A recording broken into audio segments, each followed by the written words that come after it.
Uy, Bes! Parang malungkot ka ngayon. May nangyari ba? Na-scam ako, Bes. Saan?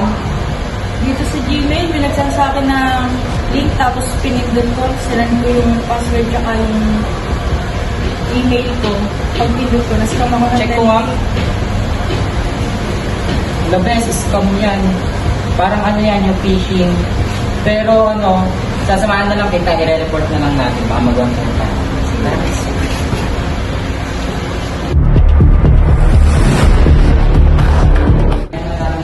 Ay, mga pre! Battery po mo yan, pre. Tama naman dumating sa order ko. Battery po ako plus. Dumating sa akin yung spray. Binet ko. Nakakita ko. Ako plus. May maraming 5 star. Ay, balik mo nilibis ko, pre. Ito dapat, pre. Kasi minsan talaga, isang talaga yung phone. Pero masarap naman yung dito. 1,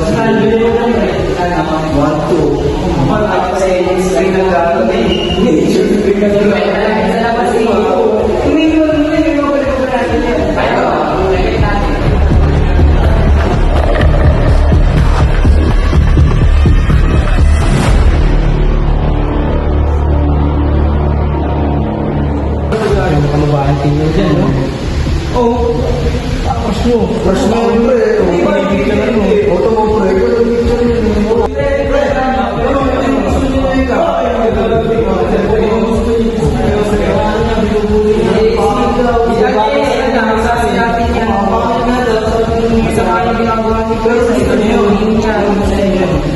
ganyan, pre. Ano, dito yan. Pre. Pwede kayo makasulat sa ginagawa mo.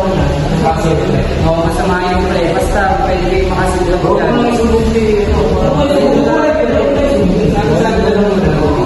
Basta, dito yan, pre. Apakala ko siya kami, pre. Hindi na natin, pre. Ote mo. Dala na, pre. Okay na, pre. Okay, pre.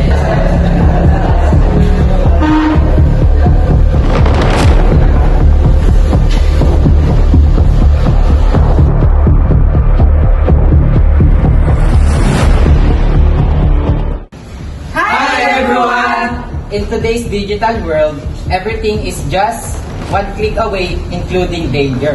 Cybercrime is real, and it can happen to everyone or anyone, even you.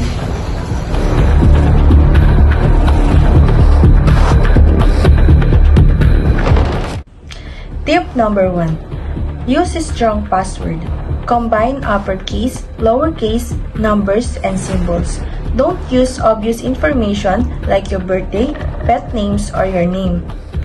Use different password for different accounts. If one get hacked, the rest stay safe. And then, change your password regularly. Tip number 2. Don't click suspicious links.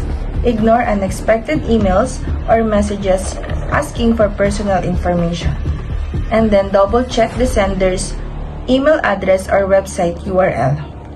Hover over links before clicking. Never download unknown attachments. They can contain viruses or spyware. Tip number 3.